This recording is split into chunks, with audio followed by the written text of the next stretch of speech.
Se podría decir que los años más duros de la crisis se vivieron en la octava legislatura. Hablamos de finales del año 2011 en adelante. En aquel momento imperaba una difícil coyuntura económica y se sumaba otra crisis política que se extendía a la sociedad. La búsqueda de petróleo en Canarias. En aquel momento se escenificaron intensos debates en el Parlamento de Canarias. ¿Qué argumentos se dijeron desde uno y el otro lado? ¿Cómo lo vivió la sociedad canaria en aquel momento? Recuerden que para entender bien el presente es imprescindible viajar al pasado. Acompáñenme.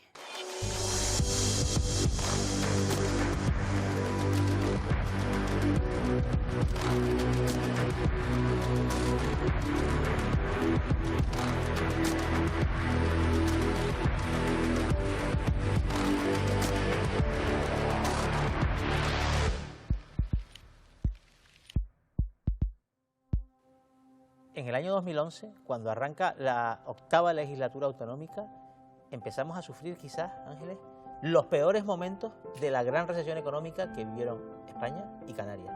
Nos acostumbramos a ver un desahucio todos los días a la hora de comer en los informativos de televisión. Para no hablar de la crisis, el gobierno canario se convirtió en ecologista, fue la gran agitación contra el gobierno de Madrid a raíz del petróleo. Año 2011. En España vivíamos un cambio de ciclo. Empezamos a decir adiós al humo. La nueva ley antitabaco prohibió fumar en espacios públicos cerrados, cerca de hospitales y en parques infantiles. Aquel verano, los jóvenes españoles fueron, sobre todo, al cine. El 15 de julio se estrenó la última película de Harry Potter.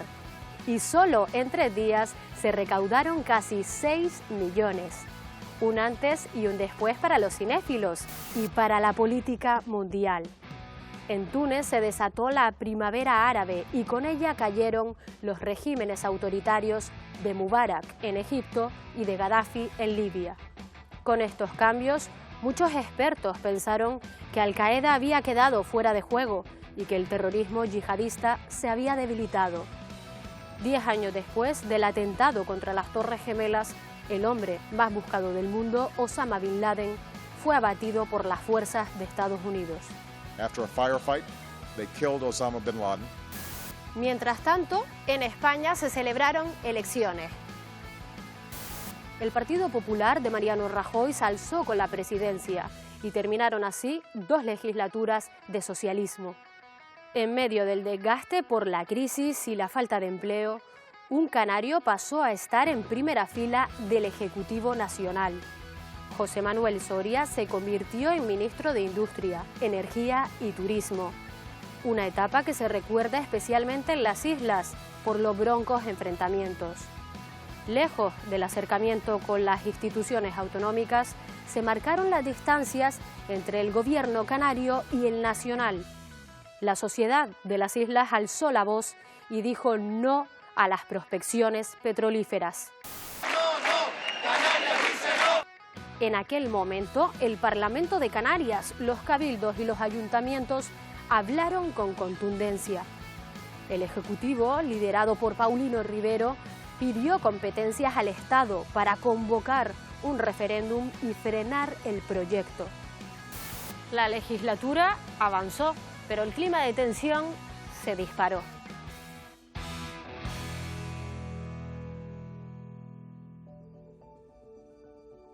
Quizá de aquella legislatura hay algunos aspectos que para mí fueron sustanciales. Primero, nosotros habíamos perdido las elecciones, me refiero al Partido Socialista.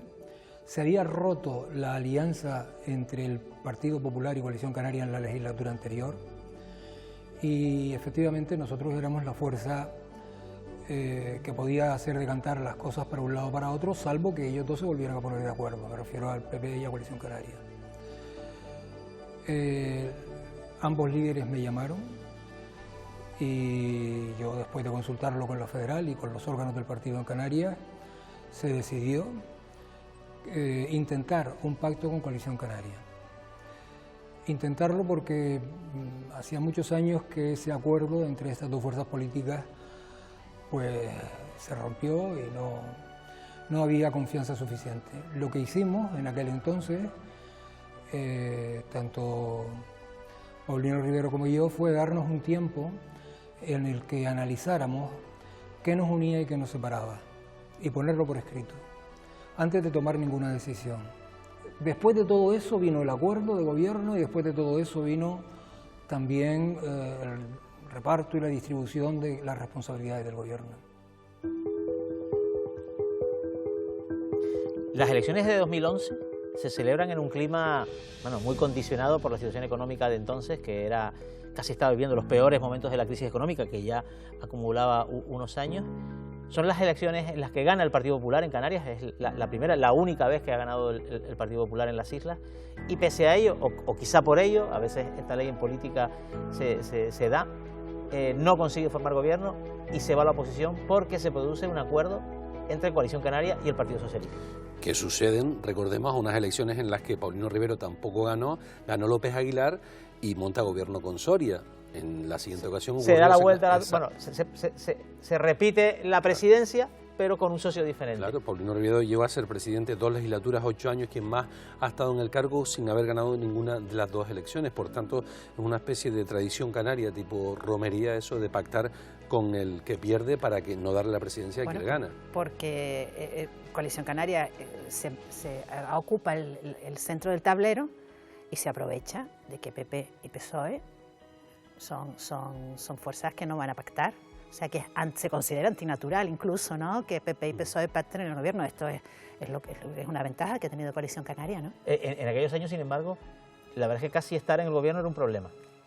Porque, se vivieron situaciones que tampoco tenían precedente respecto ya no solo a la crisis económica, que ya estaba, pero a las consecuencias de esa crisis económica se manifestaron sobre todo en esa legislatura, donde había meses que la comunidad autónoma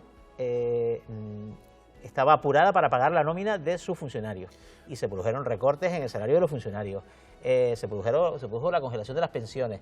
Casi todos los días había noticias, tanto en el ámbito privado como en el ámbito público, de recortes y problemas económicos gravísimos. Los despidos eran una avalancha, que todos los días había una mala noticia que te llegaba, ya no en las noticias, en tu círculo cercano siempre te llegaba una noticia porque fue un verdadero desastre generalizado, ¿no?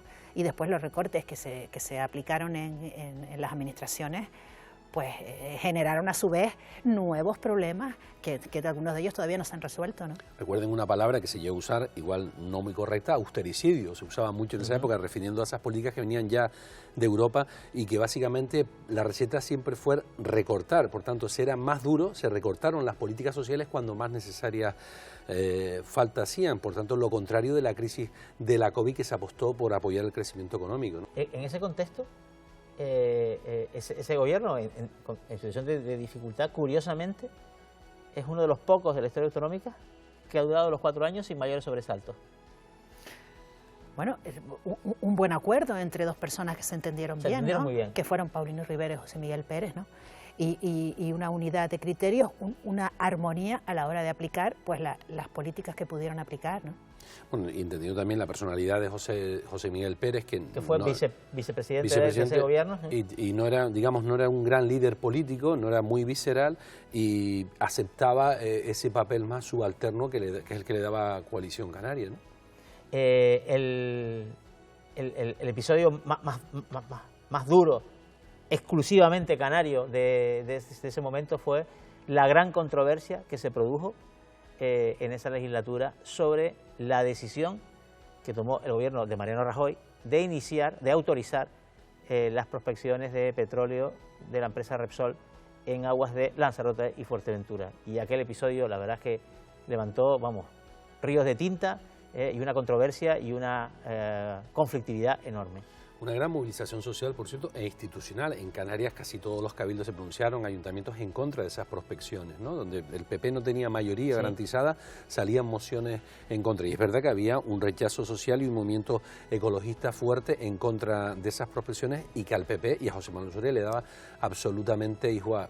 Y que la actitud de Repsol de enviar aquí a su máximo representante diciendo vamos a repartir quesos en gasolineras es una actitud muy colonial la que tuvo, ¿no? Ese debate alcanzó límites, de manifestaciones en la calle, de situaciones de enorme confrontación y quizás es uno de los episodios en los cuales la relación entre el Gobierno de Canarias y su homólogo en Madrid han sido pues más difíciles.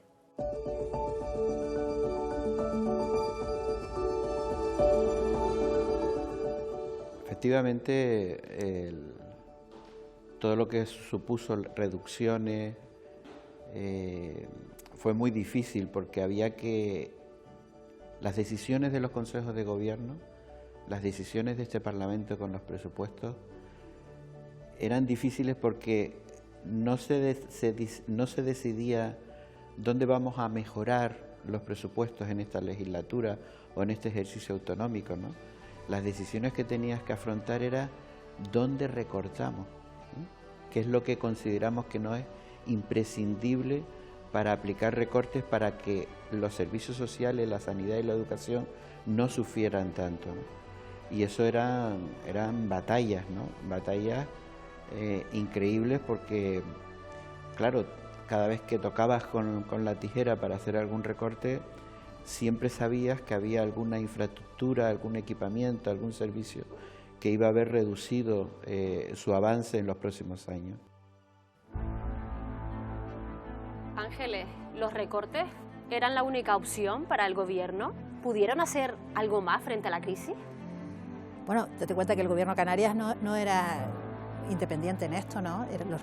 La política de austeridad, la política de recorte le venía dada de arriba, ¿no? Y también había una crisis económica que le provocaba menos ingresos, ¿no? Entonces la situación en la que ese gobierno de Canarias tuvo que atender las necesidades de la administración y de la sociedad fueron especialmente complicadas y difíciles, ¿no?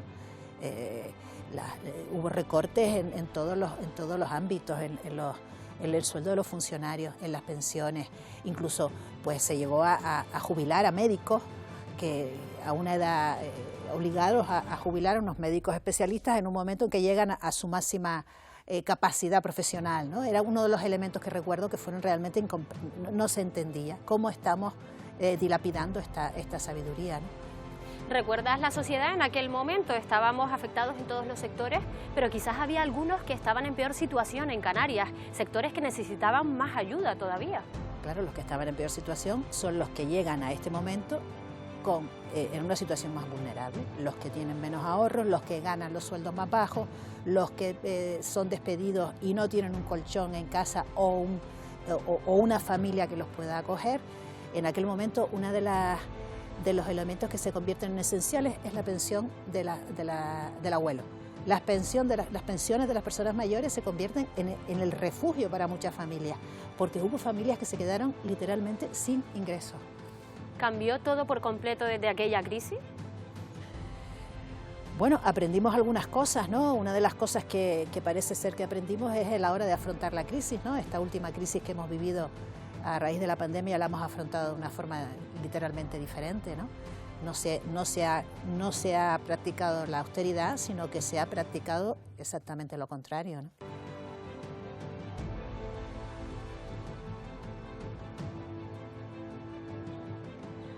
Bueno, yo recuerdo la legislatura 2011-2015 muy complicada, muy complicada. Mire, cuando llegamos en el año 2011 gobernaba el Partido Socialista de Zapatero en minoría con apoyos de Coalición Canaria, en una crisis económica sin precedentes, agravada de manera importante por aquellas políticas que hicieron o no hicieron el Partido Socialista en aquel momento y el señor Zapatero. Es verdad que afortunadamente en esas elecciones el Partido Popular gana las elecciones en Canarias y tenemos 21 diputados siendo candidato a la presidencia del gobierno José Manuel Soria. Y bueno, y estuvimos hasta el año 2012, en el principio del 2012, en el que ya ganamos el Mariano Rajoy, el presidente del gobierno, y recuerdo perfectamente, evidentemente había un acuerdo en Canarias, Coalición Canaria Partido Socialista, presidente Paulino Rivero, José Miguel Pérez, vicepresidente del gobierno, pues muy volcado hacia el Partido Popular. Fíjese, fue una legislatura en que se habló muy poco de Canarias, no interesaba hablar mucho de Canarias, porque en Canarias poco se hacía. Se trataba mucho de hablar, bueno, pues del petróleo, de los recortes del Estado de Mariano Rajoy, y tuvimos una legislatura en la que parecía esto más el Congreso de los Diputados, en el que se hablaba de política nacional, que un Parlamento regional donde habláramos de lo que hacía el gobierno canario. poco hablamos en esa legislatura de lo que, perdón, no lo que hacía el gobierno, de lo que no hacía el gobierno canario, porque poco hacía, y sí hablamos mucho de temas nacionales, sí. Lo primero que hay que hacer es verificar si hay petróleo frente a las costas de Lanzarote y Fuerteventura. Se realizará con estos buques de posicionamiento sobre 2 de las bolsas que ya se han bautizado como Sandía y Chirimoya. En la fase inicial se invertirán 260 millones de euros y si realmente existen hidrocarburos, si son de calidad, comenzarán las extracciones. Este debate, que fue un debate muy intenso sobre las provisiones de petróleo en aguas de Lanzarote y Fuerteventura, tuvo como varias etapas, ¿no? Tuvo como todo en política su itinerario, ¿no? Desde una posición inicial que era, bueno, si hay petróleo en las aguas de Canarias y se extrae efectivamente y es rentable y se dan esas condiciones, ¿qué beneficios obtiene las islas de esa posibilidad? Es decir, bien sea participación en los beneficios, bien fuera a través de un tributo específico. Esto nunca quedó claro, tampoco se aclaró. Y se pasó a una segunda etapa, que ya fue casi de bandera ecologista y decir, Lanzarote y Fuerteventura no quieren esto, da igual lo que nos ofrezcan, ya no lo queremos. Sí, vamos a ver, Canarias, de las movilizaciones más grandes que ha habido a lo largo de su historia, en la historia de la autonomía, ha sido por el medio ambiente siempre y por el tema de la paz, o sea, siempre han sido, entonces tampoco se inventó nada el gobierno, sino la gente salió a la calle por propias convicciones, pero sí es verdad que lo que hubo fue básicamente una utilización desde el poder político autonómico del tema ecologista para enfrentarse a Madrid, y desde Madrid hubo una utilización, digamos, para pisar al gobierno canario aliándose con Repsol, ¿no? Yo creo que lo de las compensaciones que pudiera recibir Canarias realmente nunca llegó a ser importante porque nunca llegó a ser creíble, nunca se concretó. Lo realmente importante en aquel momento fue la oposición furibunda de los canarios, que no queríamos tener el riesgo de tener pues un accidente o que se derramara petróleo en nuestras costas y acabara con nuestra riqueza natural y con nuestra principal fuente de ingresos, ¿no? Yo creo que fundamentalmente, otra cosa es que al gobierno de Canarias le interesara, bueno, yo creo que le interesaba y además yo creo que había una convicción también de que Canarias no le interesaba para nada el tener unas propiedades tan cerca. Luego, el propio discurso de la empresa de Repsol fue un discurso erróneo en la medida en que, sin aclarar eso que tú señalas, Ángeles, de las compensaciones o la contrapartida que podía tener Canarias por asumir ese cierto riesgo, lo que vino fue señalando que iban a vender quesos en las gasolineras y quesos de Fuerteventura, lógicamente, y unas compensaciones que, en fin, parecían un poco irrisorias y parecían casi fueron interpretadas en las islas, igual a Repsol le parecía muy bien y que era un detalle, fueron interpretadas como una falta de respeto. Sí, porque le regalaron quesos, ¿no?, a los periodistas en la rueda de prensa que dio el presidente de Repsol. Sí, yo creo que fue una estrategia nefasta, en mi opinión fue una estrategia, ahí sí le doy la razón a Paulino Rivero, bastante colonial, y sobre todo además se pagaron viajes a los medios canarios para que fueran a Noruega y pintaran que donde se explotaba el petróleo era un auténtico paraíso y que era compatible con el medio ambiente. Hubo una estrategia fuerte, por un lado, de manipulación por parte de Repsol y por otra del propio gobierno de Canarias, que se aliaba con los ecologistas, pero que le interesaba más que nada la crispación con Madrid. Pero yo no recuerdo que a la empresa le interesara realmente convencer a los ciudadanos de Canarias. No recuerdo que les interesara convencer a los ciudadanos que no les importaba. El pastón que se gastaron en publicidad es que querían convencer. Pero no de una forma hábil. Ponemos el ejemplo del queso, que fue una metedura de pata tremenda, ¿no? Porque vino todo el mundo enfadadísimo con lo del queso. El pastón en publicidad, en términos de los volúmenes que alcanza el negocio de los hidrocarburos, pues igual no es tanto dinero en esos términos, en esas magnitudes de las que se hablaba entonces. Y además hay una cosa muy llamativa de este conflicto, que es que quienes lo personificaban básicamente eran dos figuras políticas que habían sido aliados en el pasado, que eran el presidente autonómico, Paulino Rivero, y el responsable del gobierno central de industria, que era canario también, que era José Manuel Soria, que había ganado las elecciones, que luego se había ido de ministro con el presidente Rajoy y que en ese momento vivieron su etapa de mayor confrontación.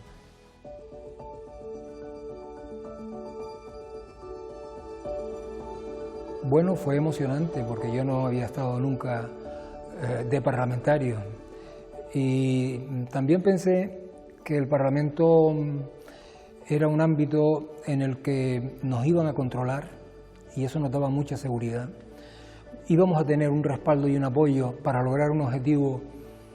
Yo desde luego me lo propuse desde el principio y creo que Paulino Rivero también, y era romper con un maleficio que la historia hasta entonces de la comunidad autónoma había tenido, que era el maleficio de que los gobiernos no duraban, no había un gobierno que durara una legislatura. Nosotros duramos una legislatura, porque pusimos la sinceridad, la estabilidad y el trabajo para que cada vez que surgía algún tipo de discrepancia o de diferencia pudiera tener solución, es decir, pusimos inteligencia política.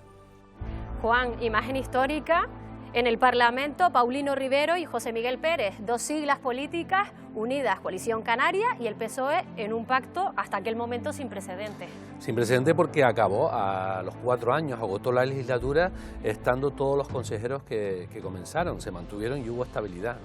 ¿De qué podían estar hablando en aquel momento, Juan? Pues mira, si hablaban de algo sería del petróleo, porque o de los recortes, o cómo seguimos haciendo recortes sin que la gente se nos venga encima. Y si hablaban de alguien, seguro que era de José Manuel Soria, ministro en ese momento de Industria, iba a decir de petróleo casi, en el gobierno del Estado, y este gobierno protagonizó una fuerte crispación del gobierno de Canarias con el gobierno del Estado. ¿Cuál crees que fue la fórmula para que ese pacto se mantuviera? Pues hay un viejo dicho a lo mejor que dice que nada une más que un enemigo común, ¿no? Tenían como enemigo común al gobierno del Estado y eso le daba pues una estabilidad al gobierno de Canarias, porque también era difícil gestionar unos recortes que fueron muy duros, muchos desahucios, mucha gente en la calle y encima el gobierno canario recortando presupuestos sociales como los recortaba el gobierno del Estado, porque eran las políticas de la austeridad entonces, y el petróleo servía de entretenimiento para tapar todo eso. Tal vez en ese secreto, en esa fórmula, también estuviera el carácter de cada uno de ellos. ¿Cómo era Paulino y cómo era José Miguel Pérez en aquel momento? Paulino Rivero en ese momento yo creo que siempre era un animal político que se crecía con las adversidades y no le importó ni le tembló el pulso mantener ese enfrentamiento con Soria, que había sido su número 2 en el gobierno anterior, y se mantuvo también gracias a que José Miguel Pérez tenía un perfil bajo, no era un líder que destacara mucho, que tampoco le interesaba sobresalir, no estaba pendiente de salir en los medios y eso ayudaba a que Paulino se mantuviera liderando el gobierno. Establecieron una especie de tándem entre los dos. Sí, Paulino asumía bien el papel de yo soy el malo, yo me enfrento a Soria sin problemas, y José Miguel Pérez cumplía el papel de un vicepresidente del gobierno que quiere ser un buen gestor en medio de una gran crisis.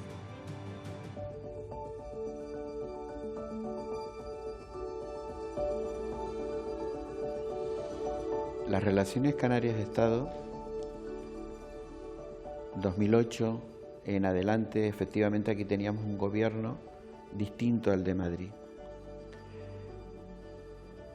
Pero nosotros nunca nos hemos planteado las relaciones Canarias-Estado dependiendo quién gobierna en Madrid, sino en base a una agenda.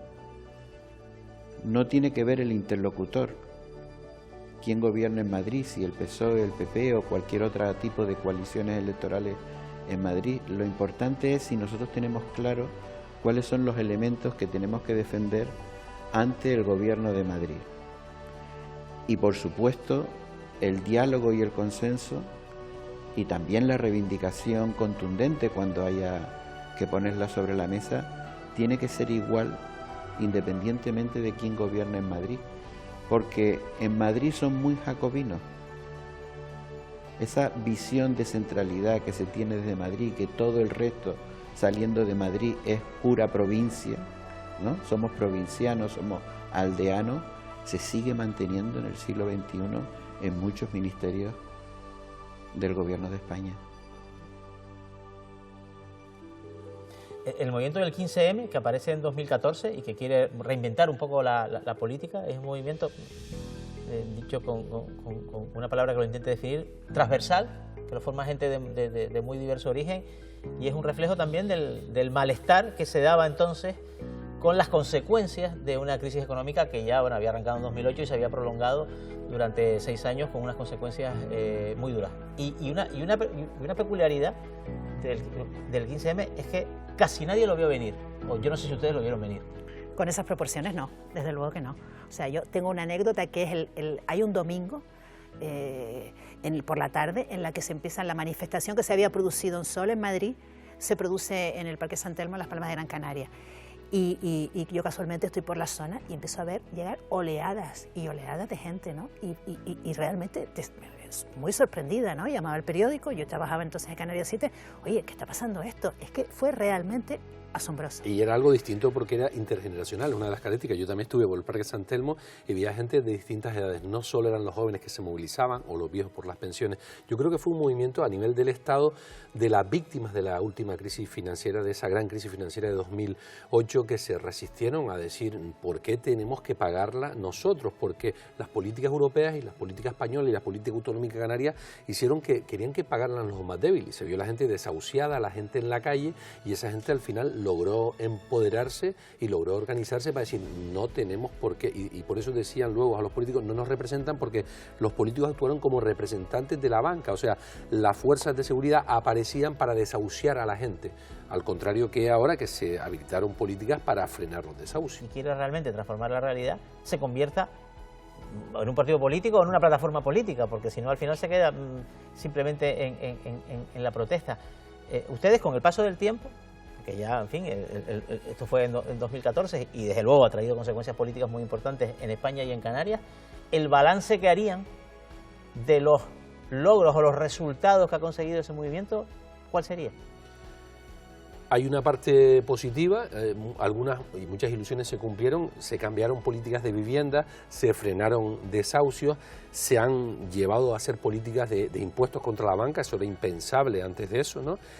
Y una parte negativa que es la parte de decepción de cómo muchos de sus dirigentes se empezaron a acercar en sus comportamientos a esa casta que tanto criticaban, ¿no? Se dejaron de hacer esas asambleas y los círculos fueron cada vez más círculos viciosos de dirigentes que además se empezaron a pelear unos con otros, ¿no?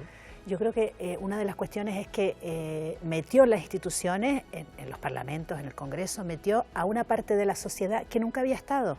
O sea, una serie de personas de ciertos ambientes sociales o de ciertos estratos sociales que no estaban llamados a la representación política. Y así vimos, por ejemplo, a un vicepresidente del gobierno con una coleta. Esto es un ejemplo un poco simple, pero creo que lo que contribuyó el 15M fue realmente a que esa parte de la sociedad que no estaba representada, que sus problemas no valían, no tenían importancia, se metieran en primera línea. Y de ahí las mujeres, el asunto feminista subió mucho de nivel, o otros asuntos como las leyes LGBTI.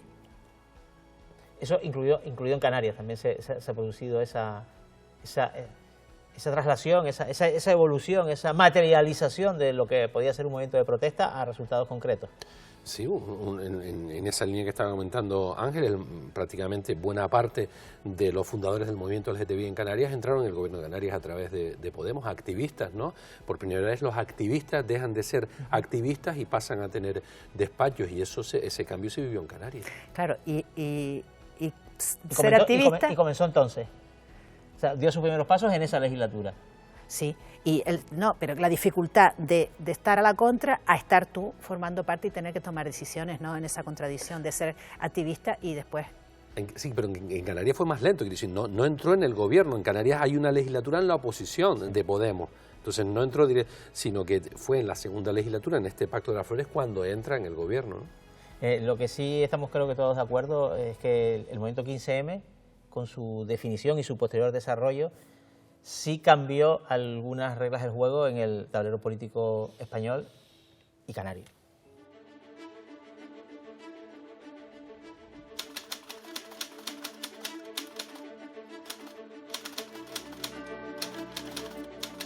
Los años más duros de la crisis trajeron sobresaltos y la nueva política surgió en las calles en señal de hartazgo.